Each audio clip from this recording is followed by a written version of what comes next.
So, good morning and once again, all of you, welcome to the spoken English class.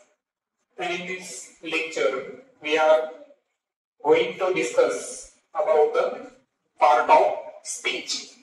आता part of speech म्हणजे काय? तर त्याला मराठीमध्ये म्हणू आपण शब्दाच्या जाती.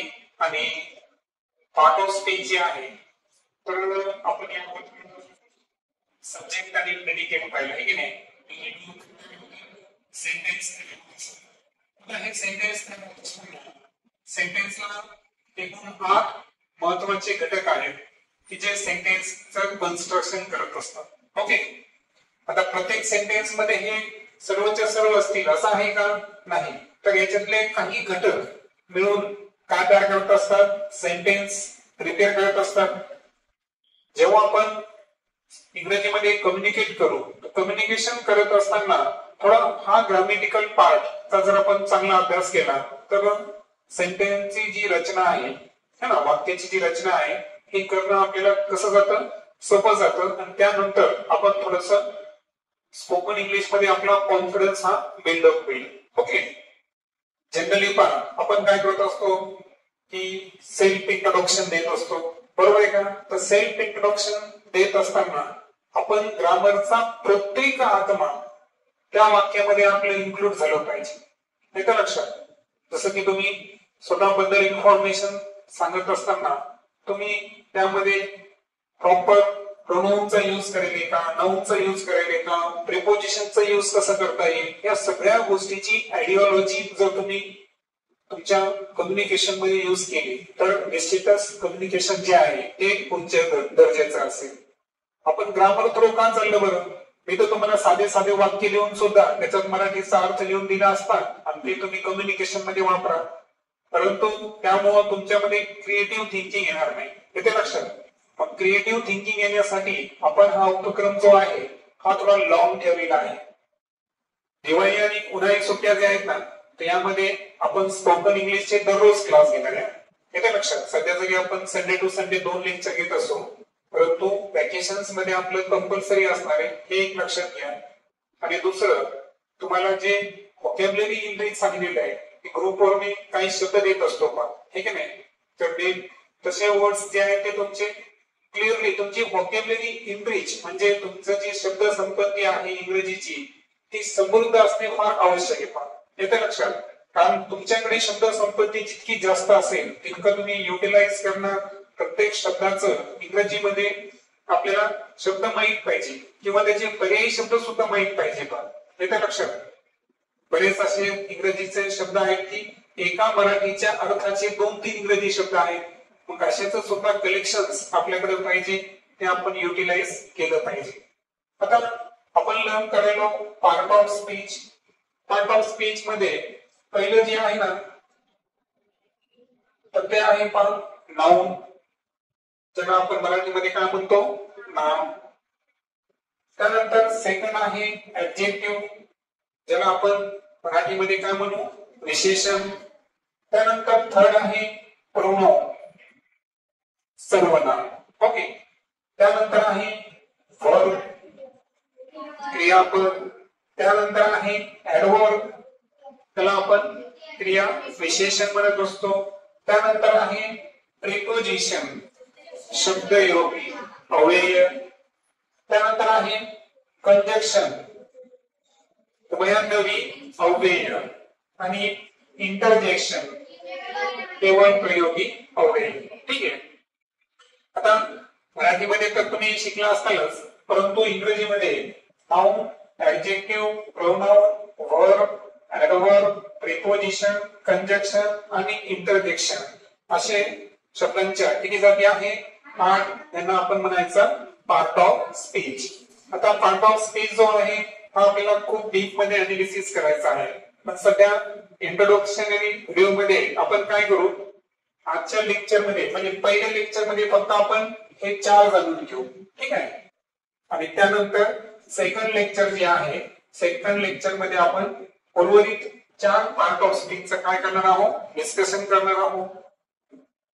आता सुरुवात करूया आपण नाउन पासून. नाउन अर्थातच त्याला आपण नाम म्हणलो. आता नाव आणि नाम याच्यामध्ये काय फरक आहे बरं? तर लक्षात घ्या, नाउन अर्थातच ग्रॅमॅटिकली जेव्हा आपण नाम हा शब्द वापरतो, आपण नाव म्हणलं तर जनरली एखाद्या व्यक्तीचं नाव किंवा एखाद्या ठिकाणाचं नाव, बरोबर.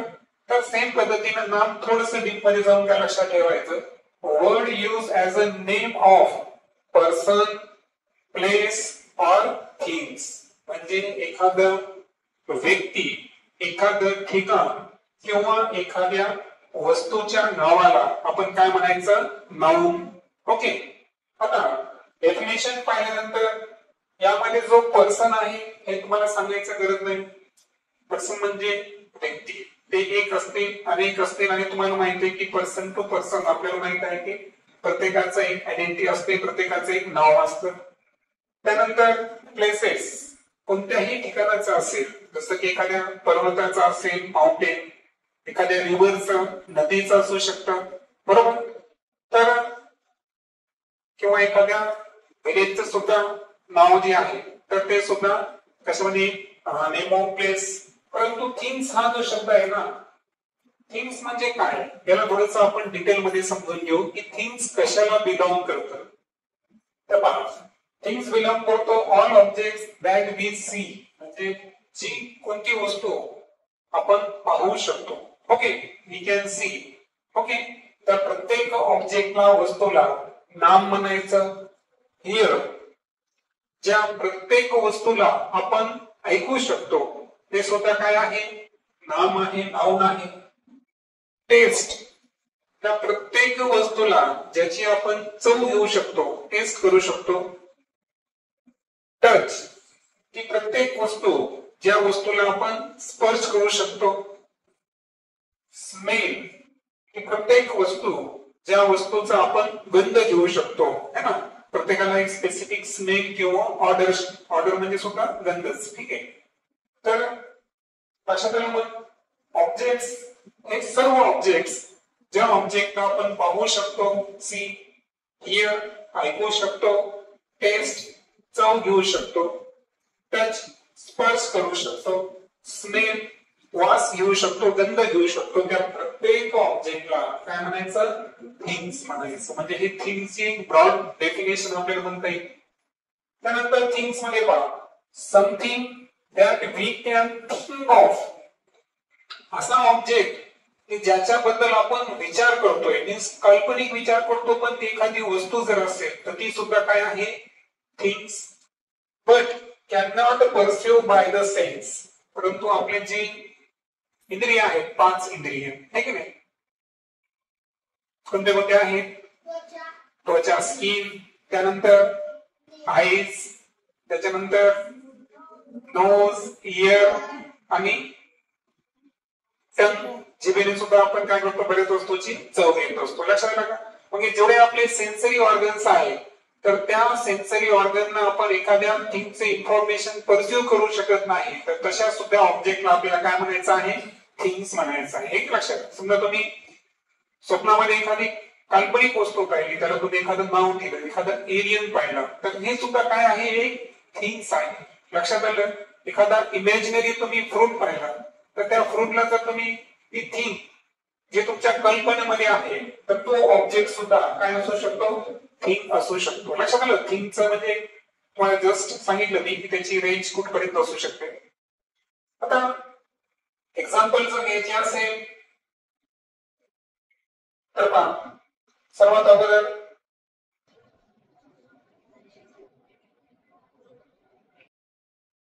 Ramesh is a good student. तर यामध्ये हे जे वाक्य आहे, Ramesh is a good student, म्हणजे रमेश हा एक चांगला विद्यार्थी आहे. तर यामध्ये रमेश जे आहे हे एका काय आहे, पर्सनचं नाव आहे, आणि दॅट्स वाय रमेश हे काय आहे, नाउन आहे.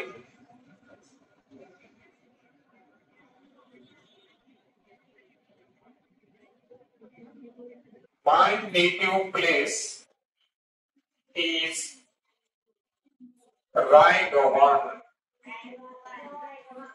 ओके, आता मला सांगा या वाक्यामध्ये नाउन कोणता असेल बरं? म्हणजे असं आहे का की नाउन सेंटेन्सच्या सुरुवातीला असेल असं आहे का? मी तुम्हाला म्हणलो व्हॉइस तुम्ही शिकला, ऍक्टिव्ह व्हॉइस, पॅसिव्ह व्हॉइस, यामध्ये काय होते, सब्जेक्टची पोझिशन चेंज होत असते, त्याच्यामुळे वाक्याच्या सुरुवातीला जे असतं तेच नाउन असतं असं आपण कन्सिडर करायचं का? नाही. उलट ज्या वर्ड मुळे आपल्याला एखादा कशाची, पर्सन, प्लेस ऑर थिंग्स यांची इन्फॉर्मेशन जर कृषी होत असेल तरच त्याला आपल्याला काय म्हणायचं आहे, नाउन म्हणायचं आहे. आणि म्हणून माय नेटिव्ह प्लेस इज रायगव्हाण, माझे मूळ गाव कोणतं आहे, रायगव्हाण आहे. तर यामध्ये रायगव्हाण हे काय झालं, या ठिकाणी नाउन झालं. त्यानंतर कोणता आहे तुमचा फेवरेट गेम? ओके, मुलींचा खो खो आहे, मुलांचा क्रिकेट. आज आपण मुलांच्याकडून थोडं वाक्य लिहू. Okay, cricket is my favourite. Okay, so यामध्ये काही क्रिकेट हा काय आहे, खेळ आहे. ओके, सो त्या पर्टिक्युलर स्पोर्टच्या जे नाव आहे, म्हणजे खो खो असेल, क्रिकेट असेल, हे जे डिफरंट स्पोर्टची नाव आहे, तर यांना सुद्धा काय म्हणता येईल, आपल्याला नाउन म्हणता येईल. ओके, सो अशा पद्धतीनं तुम्ही मिलियन्स ऑफ एक्झाम्पल्स या ठिकाणी घेऊ शकता. कम्युनिकेशन करत असताना जसं मी तुम्हाला म्हणलो की नाउनचा यूज करून तुम्ही 5 वाक्य लिहून आणला, तर अशा वेळेस तुम्ही काय करायचं, प्रत्येक वेळेस तुम्ही एखाद्या व्यक्तीचं नावच घेणार आहे का? नाही. तर तुम्ही काय करा, काही वाक्यामध्ये नावांचा यूज करा, जसं की तुमचे मित्र असतील, मैत्रिणी असतील, आणि नाव एकच घेणं आवश्यक आहे का बरं? तुम्ही 2 जणांचे पण घेऊ शकता, सपोज सिद्धी अँड शिवानी. तर अशा वेळेस यामध्ये काय झालं, हे 2 यामध्ये काय आले, नाउन आले. येतं लक्षात? तर हे झालं फ्रेंड्स. आता फ्रेंड्स म्हणल्यावर काय झालं बरं, त्याच्यात तर खूप काही आले, बरोबर आहे का? आता मी म्हणलो वी आर फ्रेंड्स, आज तर फ्रेंडशिप डे आहे, बरोबर आहे का? सो सर्वांना first of all happy friendship day माझ्याकडून, है ना? आणि as we already know that every year at the first Sunday of the August month we are celebrate the friendship day, and so friends हा जो शब्द आपण use केला. Okay, so just I can write here we are best friends. आपण सर्वोत्तम मित्र आहोत. आता सांगा याच्यामध्ये नाउन कोणता येईल? फ्रेंड्स. ओके, सो सांगितल्याप्रमाणे जसं मी एक्झाम्पल दिलं तुम्हाला, सिद्धी अँड शिवानी असे 2 नाव एकत्र आले तरी ते नाउनच आहे. ग्रुप्स मध्ये असतील जसं की फ्रेंड्स, है ना, प्लेयर्स, है ना. एक आता क्रिकेट टीम आणि खो खो म्हणल्यावर काय आलं, प्लेयर्स आले. तर हे सर्व काय आहे, नाउन आहे. ठीक आहे, पुढे चलू आपण. त्यानंतर आहे ऍडजेक्टिव्ह. ऍडजेक्टिव्ह ज्याला मराठीमध्ये काय म्हणू आपण, विशेषण. Word used to add something about the meaning of noun. म्हणजे नामाबद्दल विशेष माहिती जे शब्द सांगतो त्या शब्दाला काय म्हणतो आपण, ऍडजेक्टिव्ह, विशेषण म्हणतो. आता विशेषणचा मॅक्झिमम यूज तुम्ही कशामध्ये करत असता बरं, डिग्री फॉर्मॅट. कशामध्ये करता, डिग्री फॉर्मॅट मध्ये. तुम्हाला माहित आहे की 3 डिग्रीज असतात, पॉझिटिव्ह, कंपॅरेटिव्ह आणि सुपरलेटिव्ह. काही स्टुडंटचं क्लिअर असेल, काहीच नसेल, पण आपण डिग्री फॉर्मॅट आठवलं तर तुम्हाला जे डेफिनेटली ऍडजेक्टिव्हचा मोस्ट ऑफ द यूज त्या टाईपच्या सेंटेन्स मध्ये दिसून येईल.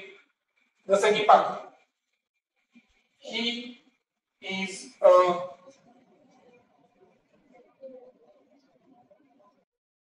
Clever boy. आता तो हुशार मुलगा आहे, क्लेवर. तर यामध्ये नाउन काय होता बरं, बॉय. बॉय का होता, नाउन. पण मुलगा कसा आहे याबद्दल विशेष माहिती सांगणारा जो शब्द होता तो कोणता होता, क्लेवर. सो क्लेवर हे जे आहे हे काय असेल या ठिकाणी, ऍडजेक्टिव्ह असेल. ओके, त्यानंतर दुसरं एक एक्झाम्पल घेऊ. आता मला सांगा, आपण एक्झाम्पल घेत असताना काय करू, आपलं जनरल नॉलेज किंवा आपलं जे सामान्य ज्ञान आहे ते परफेक्ट होईल असं आपण काही एक्झाम्पल घ्यायचं. बरोबर. आता मला सांगा आपल्या महाराष्ट्राची उपराजधानी काय आहे? Okay, so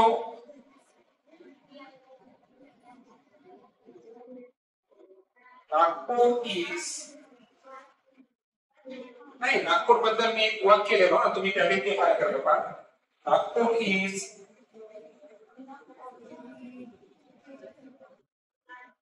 bigger than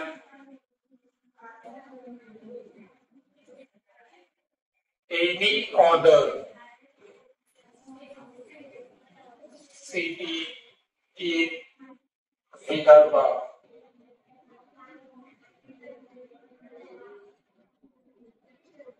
Sorry, Vidarbha. Okay, थोडं सेंटेन्सची लेंथ मी वाढवली.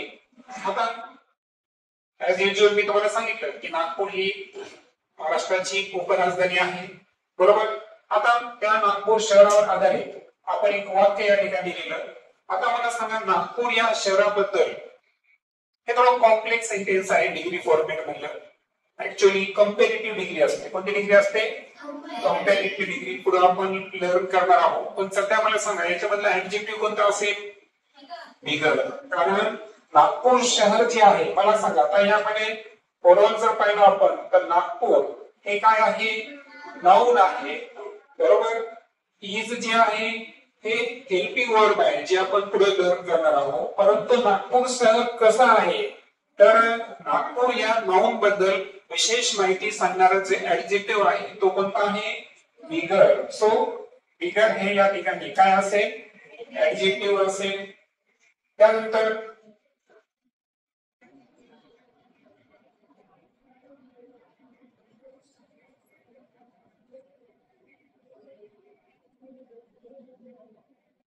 शी इज अ ब्रेव गर्ल. या सेंटेन्स मध्ये कोणता असेल बरं ऍडजेक्टिव्ह? ब्रेव. कारण शी जे आहे हे काय आहे? प्रोनाउन आहे. प्रोनाउन आहे, पुढे आपण शिकणार आहोत. गर्ल हे काय आहे? नाउन आहे. पण यामध्ये ब्रेव जे आहे ते काय आहे? ऍडजेक्टिव्ह आहे. म्हणजे आपल्याला ऍडजेक्टिव्हला अंडरलाईन करायचं आहे. दॅट्स व्हाय मी इथं थोडंसं कॅन्सल करतो आणि ब्रेव हे आपलं काय झालं? ऍडजेक्टिव्ह. वाक्यातल्या प्रत्येक वर्डचं आपल्याला आयडेंटिफिकेशन झालं पाहिजे की वाक्य काय आहे. जसं की पहा, शी काय आहे? प्रोनाउन. इज काय आहे? Helping verb. काय आहे? आर्टिकल. ब्रेव काय आहे? ऍडजेक्टिव्ह. गर्ल काय आहे? असं क्लिअरली आयडेंटिफिकेशन झालं पाहिजे. ओके, आणखी एक शेवटचं वाक्य घेऊ आपण.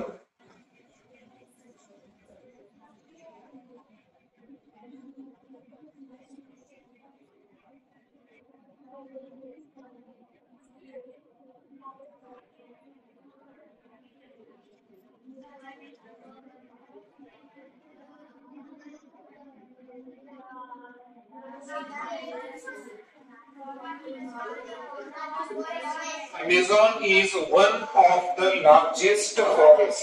आता हे ऍक्च्युअल डिग्री फॉर्मेटचं जे मी तुम्हाला डिस्कशन केलं तर यामधलं हे सुपरलेटिव्ह डिग्री आहे. आता मला सांगा ऍक्च्युअल आपण ऍडजेक्टिव्ह शिकायलो, पण मला सांगा या सेंटेन्स मध्ये नाउन किती बरं? हे असते नाउन. एक नाउन कोणता आहे? अमेझॉन. दुसरा नाउन कोणता आहे? फॉरेस्ट. ठीक आहे. आता मला सांगा की याच्यातलं मुख्य नाउन तर अमेझॉनच आहे आपलं, परंतु अमेझॉन बद्दल विशेष माहिती सांगणारा शब्द कोणता आहे यामध्ये? लार्जेस्ट. सो यामध्ये लार्जेस्ट जे आहे हा काय असेल या ठिकाणी? Adjective. Okay, so good, better, best आहे तुम्हाला लक्षात आलं? Tall, taller, tallest, short, shorter, shortest. हे जे सगळे शब्द आहेत ऍक्च्युअल डिग्री फॉर्मेट मधले सगळे शब्द हे कशाला? ऍडजेक्टिव्ह जे आहे म्हणून कार्य करतात. नामाबद्दल विशेष माहिती सांगतात आणि म्हणून word use to add something to the meaning of noun त्या शब्दाला आपण काय म्हणायचं? ऍडजेक्टिव्ह म्हणायचं. देन पुढे चलू आपण प्रोनाउन. आता प्रोनाउन काय आहे? Word use instead of noun. सहज आता आपण एखाद्या व्यक्तीबद्दल निबंध लिहिलो, सहज एक वाक्य लिहितो पहा. तसं निबंधाचं शीर्षक मी दिलं माय मदर, तर पहा, माय मदर नेम इज, समजा आपण काय करू, एक स्टुडंट घेऊ, ठीक आहे, तो सांग तुझ्या आईचं नाव काय? Archana. Okay, my mother name is Archana. Okay, she always care of me. Okay, so care of me. आता यामध्ये मला सांगा, हे जे सेंटेन्स म्हणजे निबंधाची सुरुवात जेव्हा आपण केली होती, तर निबंधाचं शीर्षक होतं माय मदर. आता इथं काय झालं की माय मदर जे आहे किंवा अर्चना जी आहे, हे दोन काय आहेत बरं, नाऊन आहे. परंतु जेव्हा सेकंड सेंटेन्स मी स्टार्टअप केलं, तर सेकंड सेंटेन्स स्टार्टअप केल्यानंतर इथं आई बद्दल कोणतं नाऊन ऐवजी कोणता शब्द, पर्यायी शब्द वापरला, शी. मग डेफिनेटली हे जे आहे हे काय आहे, प्रोनाउन. ओके, त्यानंतर बघा इथं आणखीन एक शब्द आलेला आहे, कोणता आहे, मी.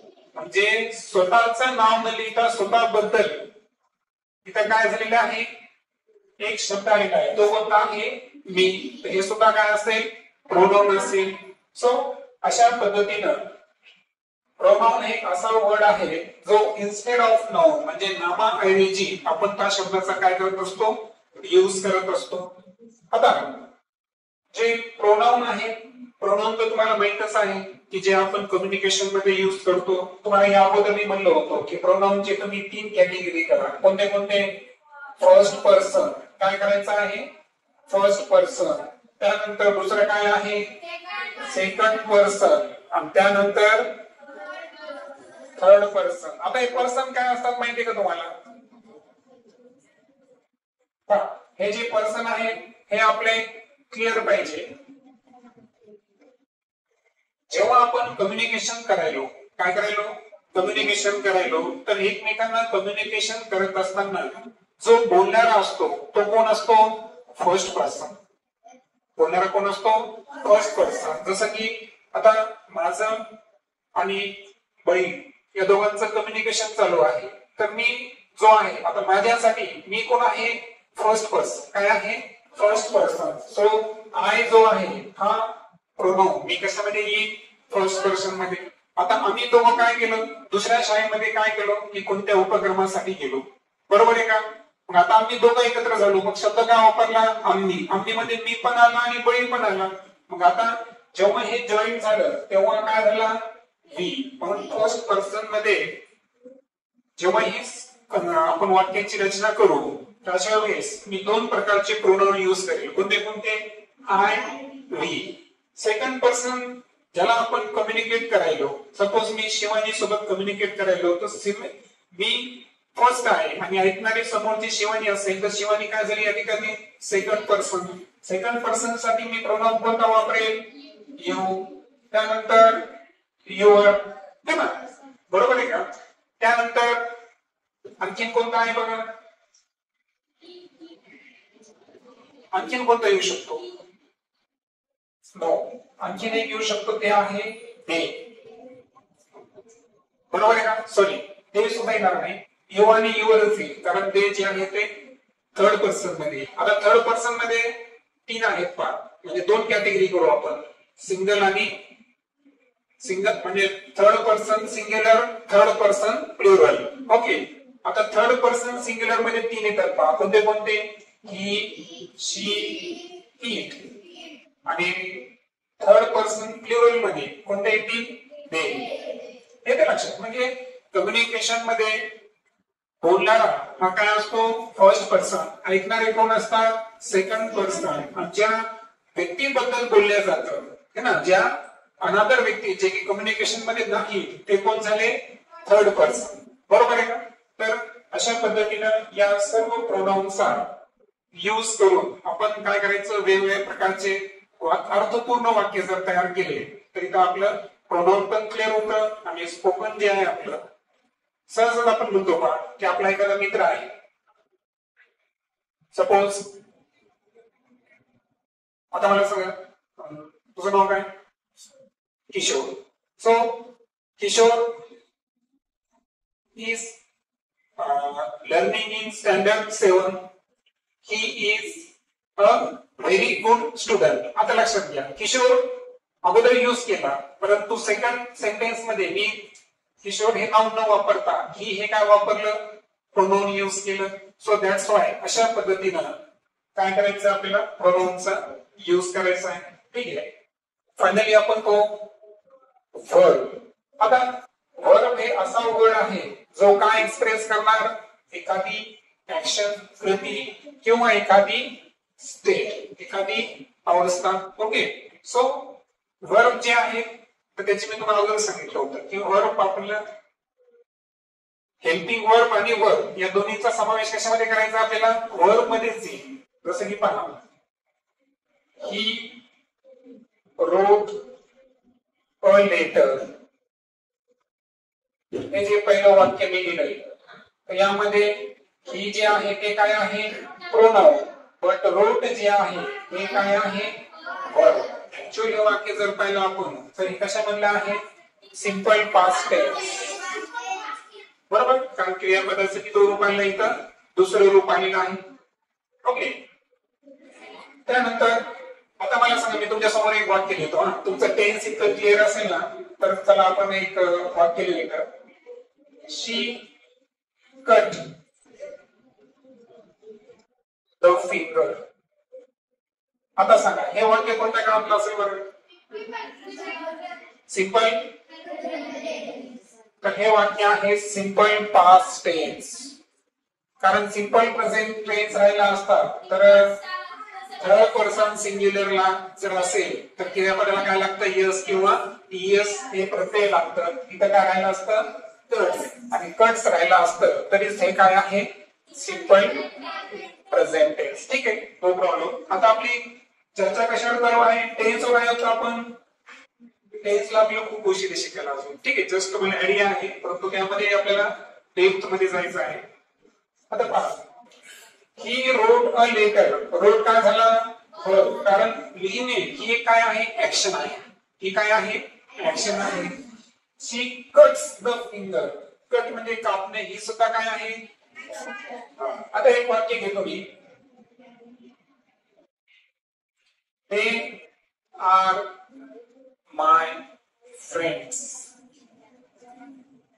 आता सांगा, हा यामध्ये आर जे आहे हा हेल्पिंग वर्ब आहे, म्हणजे सहाय्यकारी क्रियापद आहे, but it is also a verb. Okay, लक्षात. सो वर्ब जे आहे, रोट, कट्स, आर, हे सर्व आपल्याला काय शो करायला, एखादी ऍक्शन किंवा एखादी स्टेट. लक्षात आलं. Suppose he is sleeping. Is हे हेल्पिंग वर्ब पण आलं आणि स्लीपिंग हे हा सुद्धा वर्ब आहे, म्हणजे एका सेंटेन्स मध्ये एका जास्त पेक्षा जास्त सुद्धा वर्ब असू शकतात. हे वर्बची आयडेंटिटी आहे. सो अशा पद्धतीनं आपण पार्ट ऑफ स्पीच मध्ये 4 कंटेंट जाणून घेतले. पहिला कोणता होता, noun, second adjective, third pronoun आणि फोर्थ वर्ब. वर्ब क्लिअर झालं ना.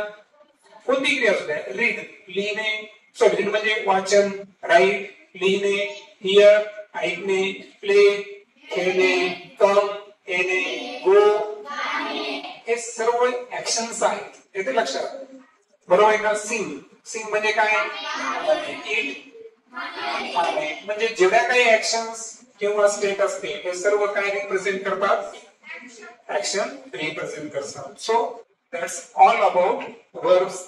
नेक्स्ट लेक्चर मध्ये आपण उर्वरित पार्ट ऑफ स्पीच चे जे 4 प्रकार राहिले त्या संदर्भात डिस्कस करू.